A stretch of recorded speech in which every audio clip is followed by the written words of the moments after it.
Africa Business News, proudly sponsored by EY.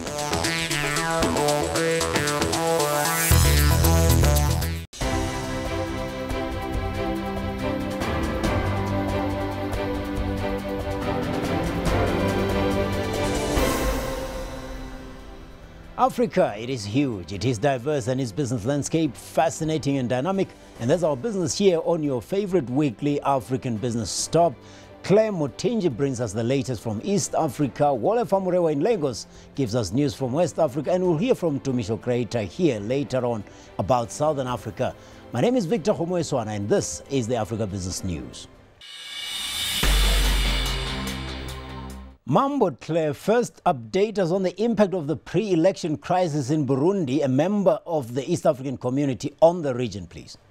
Well, challenging times for the East Africa region, if I should say so. And we have the riots that have entered the third week, so far leaving about 20 people dead. Now, this coming after the incumbent president, Pierre Nkurunziza, announcing that he will run for presidency for the third consecutive term. Now, the opposition in Burundi maintains that it's against the constitution. However, the president has remained defiant and even submitted his papers to the Electoral Commission this past Friday, despite mounting international pressure. Now, other East Africa heads have come under pressure for not acting quick enough, and they've convened an extraordinary summit of East Africa member states that will be held in Dar es Salaam this Wednesday to chart the way forward. So far, thousands have fled the country to neighboring nations such as Tanzania and Rwanda, and all this coming before the presidential elections slated for the 26th of June.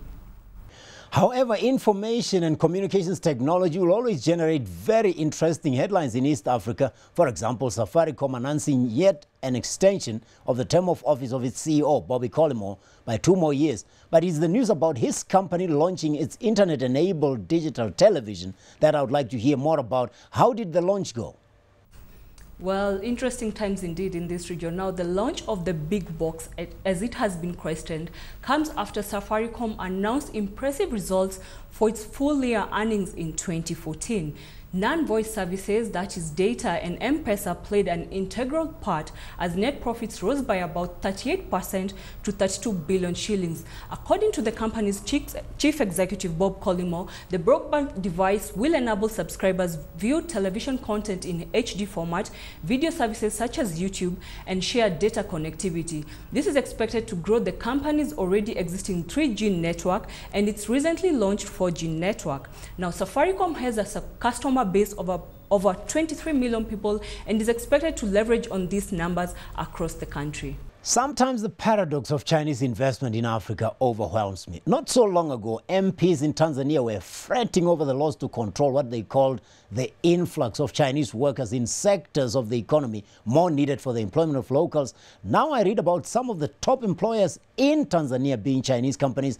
Perhaps we should understand a lot more just how much Chinese investment we have in this mineral-rich East African country called Tanzania.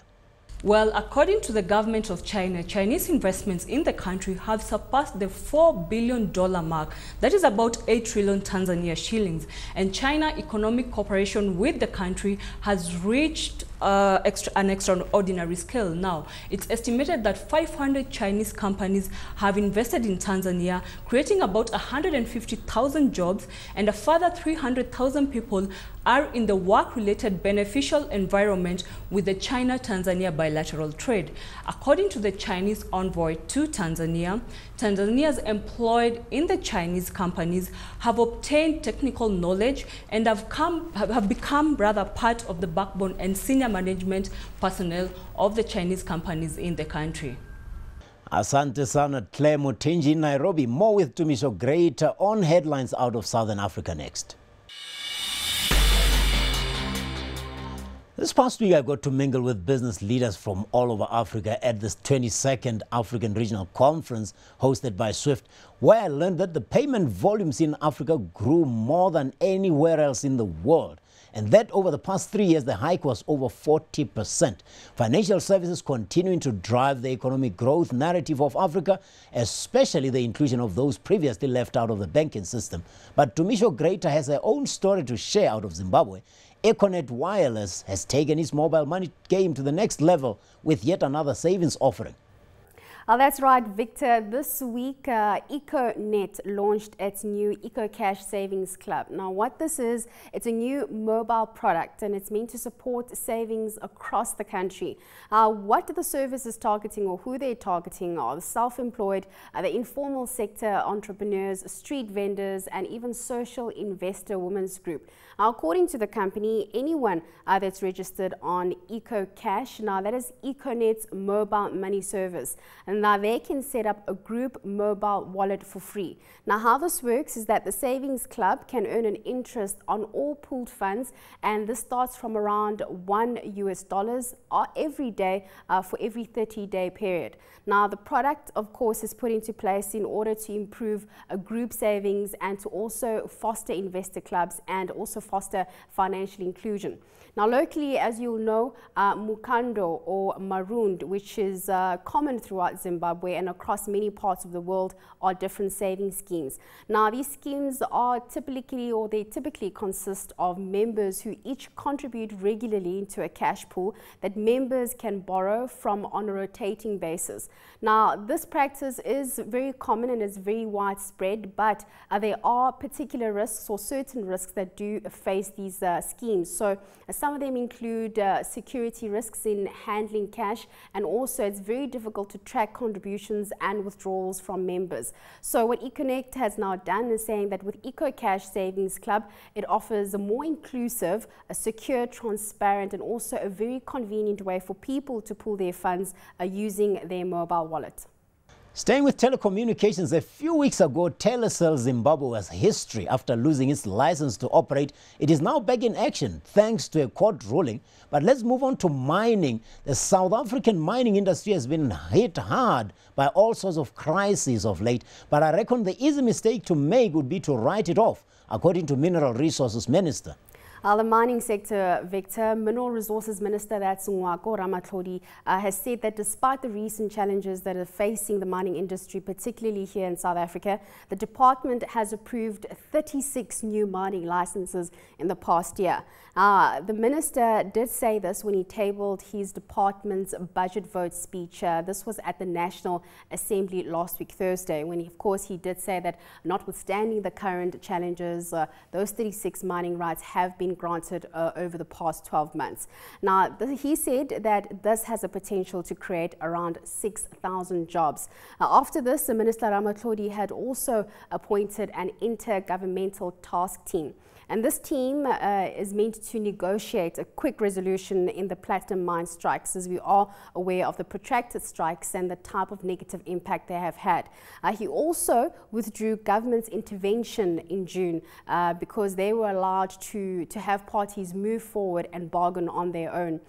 Just a final closing comment from what the minister had to say. He said that he is aware that the wage negotiations are currently underway within the gold sector, and he has urged all stakeholders to draw lessons from the experiences and to avoid a repeat scenario. Of course, the last thing we'd like to see is the tragic incidents that happened in Marikana a few years ago. Next up, Wole Famurewa in Lagos chats to us about West Africa. Wole, power generation has accounted for billions of dollars in investment over the past few years in Nigeria as the federal government strives for security of supply. I've also liked the diversified mix of energy sources as well. How realistic is this projection, though, by the Vice President that generation of power could reach 20,000 megawatts? I guess it depends on the time frame he was talking about. But what is the state of power generation in Nigeria right now, and how soon will the power outages be a thing of the past?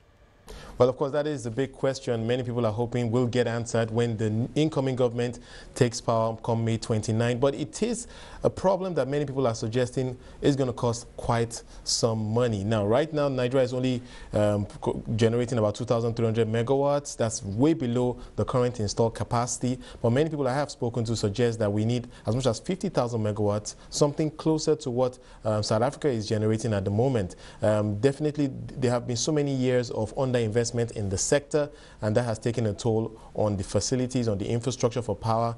New investments are required to make many of these targets a reality, especially in the transmission segment of the whole power value chain. The transmission company of Nigeria continues to be owned by the government. Of course, Nigeria did privatize its power sector in 2013, but the government decided to keep the transmission company as a very important strategic national asset. And many people are suggesting that we still need a lot of investment in transmission for any of the generation companies to get the power that they have generated to the end user. So quite some challenges to go in terms of making Nigeria's dream of constant power for all a reality. Of course, West Africa's economic landscape is incomplete without a cocoa story, more so when the country concerned is Ghana, world's #2 producer, or its neighbor Cote d'Ivoire, which is #1. Not forgetting, of course, that Nigeria is also up there in the top 4. What is behind the poor harvest in Ghana this year, though? That's going to make the global prices soar if they are not sky high already. Well, the challenge really is linked to a lack of pesticides and, of course, bad weather. That has really hit cocoa farmers in Ghana, the second largest cocoa producer in the region and, of course, in the world. It's a big challenge that is having a large impact on the cocoa industry globally. And like you did mention, there is the risk that we could see cocoa prices rising as a result of this. The targets are really not being met. For the 2014-2015 season, the target now has been revised by some government sources to somewhere around 700,000 tons of cocoa. That's compared to the million tons of cocoa that was forecast earlier. So the big challenge around the pesticides and the weather is really taking a toll. Thank you, Ole Famurewa out of Lagos, Nigeria. That ushers this week's trivia. Stay with Africa Business News. Today is May the 12th, which also happens to be the birthday of an anti-apartheid activist and the first democratically elected president of Namibia, Samuel Daniel Nujoma, who was born at Onganjera Ovamboland in the then Southwest Africa on this day in 1929. Educated at the University of Namibia, this campaigner for independence started out as a unionist and member of the Ovamboland People's Congress in the railway sector. He co-founded the Southwest Africa's People's Organization, or SWAPO, and he maintained his role as an activist for freedom, and after independence served 3 terms as the president of Namibia from 1990 to 2005. We're back with you next week with more Africa Business News. We thank Wole Famurewa out of Lagos, Clem Mutinji in Nairobi, and Tumisho Greater in Johannesburg. Stay tuned to CNBC Africa. Until next week, cheers.